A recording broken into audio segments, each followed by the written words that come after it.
Ravens quarterback Lamar Jackson likely to miss 2 to 3 weeks with the hamstring injury that he picked up in the loss to the Chiefs this past Sunday at Arrowhead. So if this timeline is to be believed, it's 2 to 3 weeks for Lamar with this hamstring injury. And it makes sense given the way Ravens head coach John Harbaugh talked about the injury yesterday, saying, there was no way Lamar was going, he could not go back into the game, even if it were super close, and it wasn't. The Chiefs were kicking that ass at that time, so Lamar didn't go back in. Cooper Rush comes in.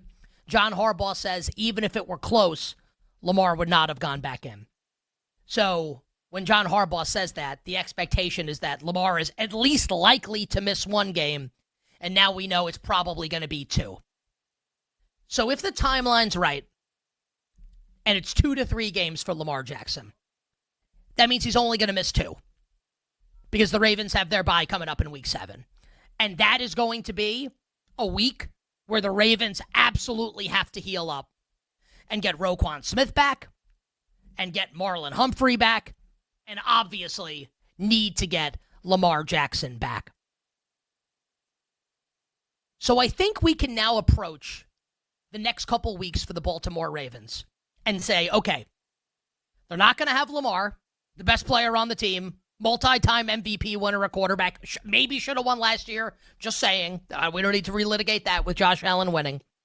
But that Lamar's not going to play, Marlon Humphrey's not going to play, Roquan Smith's not going to play, Nnamdi Madubuike's out for the season, stud defensive tackle. We'll see about Kyle Van Noy. We'll see about top corner Nate Wiggins.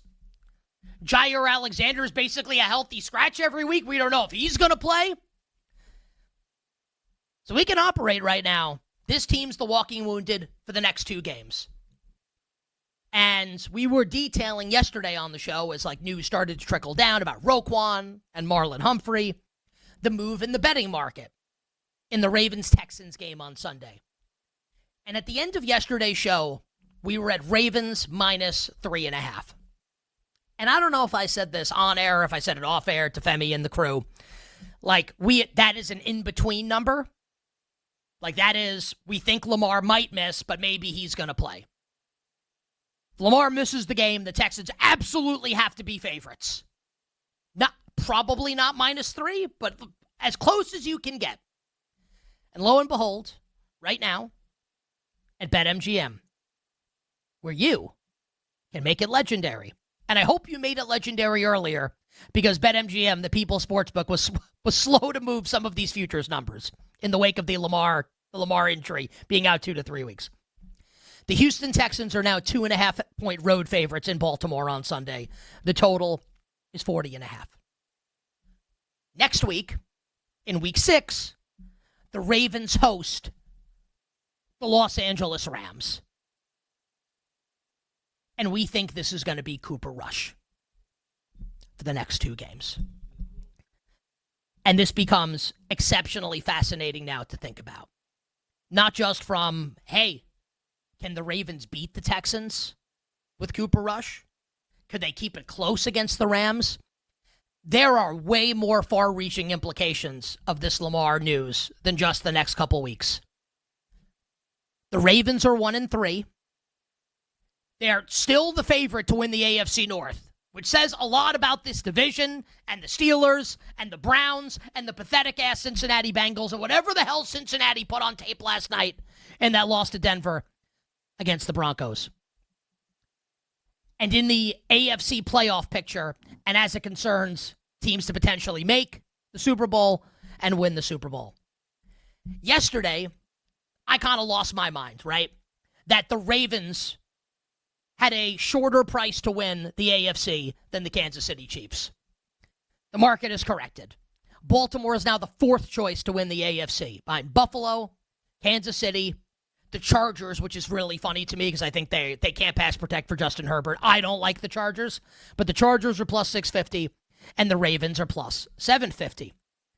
As we move on forward now for the Ravens, still favored to win the AFC North.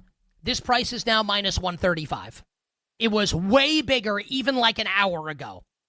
I managed to get a piece of Steelers plus 225 about maybe like 90 minutes ago. So Baltimore still favored to win the AFC North and still a favorite to make the playoffs. Yes, minus 300. If I can paraphrase Tennessee Titans rookie quarterback Cam Ward, if we keeping it a buck, the Ravens are going to go into their bye week 1-5. I think they're going to lose the next 2 games. Think about what this offense is going to be the next couple games. This is not like when Justin Fields gets concussed in the Buffalo game in week 2 and Tyrod Taylor has to play week 3 on the road in Tampa. You're basically running the same offense. Now, there can be questions, is Fields better, is Ty, whatever. Basically the same offense. Close enough. Does anyone think the Ravens are going to be running the same offense this week with Cooper Rush replacing Lamar Jackson? Cooper Rush replacing Lamar Jackson. What the hell is this going to look like? What's this going to be for the Ravens on Sunday on offense? Against not a curtain-jerking jabroni, slappy defense. You can say what you want about C.J. Stroud and the Texans offense. No. Here's Will Anderson and Danielle Hunter and Derek Stingley and Lassiter and Jalen Petrie and this badass Houston Texans defense against Cooper Rush. And if the Texans ever take a lead in this game, say they're up 10 points, what do you do with Derrick Henry? If you're Houston, you don't have to respect the pass game at all with Cooper Rush. The pass game works because you have Lamar Jackson. Think about the receivers that Cooper Rush. He doesn't have CeeDee Lamb to throw to like he did in Dallas. And I like Zay Flowers. Zay Flowers works as a number 1 receiver because Lamar Jackson's throwing him the ball. That's why it works. So it's Cooper Rush throwing to Zay Flowers and Rashad Bateman and Tylan Wallace. Come on. And Mark Andrews and Isaiah Likely. Please. Texans don't have to respect this pass game. They can load up to stop the run. And if the Texans ever take a lead, Derrick Henry becomes basically a non-factor in the game. And you're going to see a ton of Justice Hill, who's a good player. He ain't Derrick Henry. And you'd rather have Justice Hill out there with Lamar Jackson next to him than you would Cooper Rush. Maybe the Ravens win on Sunday. Certainly possible. I'm not saying I want to bet the Texans. I think the point spread just looks about right. Houston basically close to -3 is humanly possible. Maybe the Ravens win. Okay.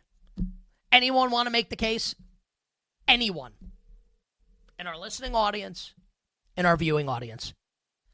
Does anyone want to make the case that the Cooper Rush-led Baltimore Ravens will beat Matthew Stafford and the Los Angeles Rams?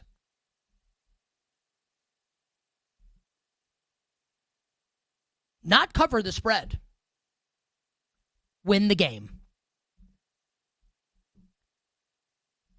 If we keep it at a buck, the Ravens are likely to be 1-5 entering the bye.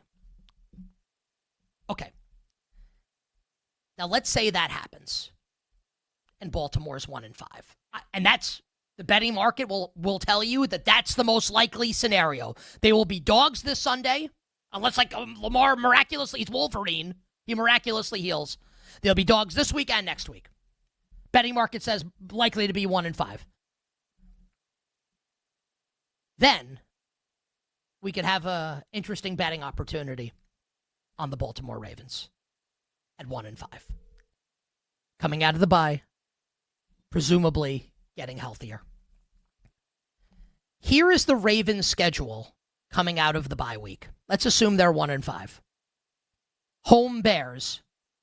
Now, let's say Lamar's back, Humphrey's back, Roquan's back, Lamar the most important, obviously. Let's do the win-loss game. Win. 2-5. At the Dolphins. Win. 3-5. At the Vikings. Win. 4-5. At the Browns. Win. 5-5. Home Jets. Win. 6-5. Home Bengals. Win. 7-5. Home Steelers, win, 8-5. At the Bengals, win, 9-5. You see where I'm going here? For now, it's terrible. That bye week's coming at exactly the right time for the Ravens. There will be a time to buy on the Baltimore Ravens team, but it's not now. We'll talk to everybody about that in 2 weeks' time.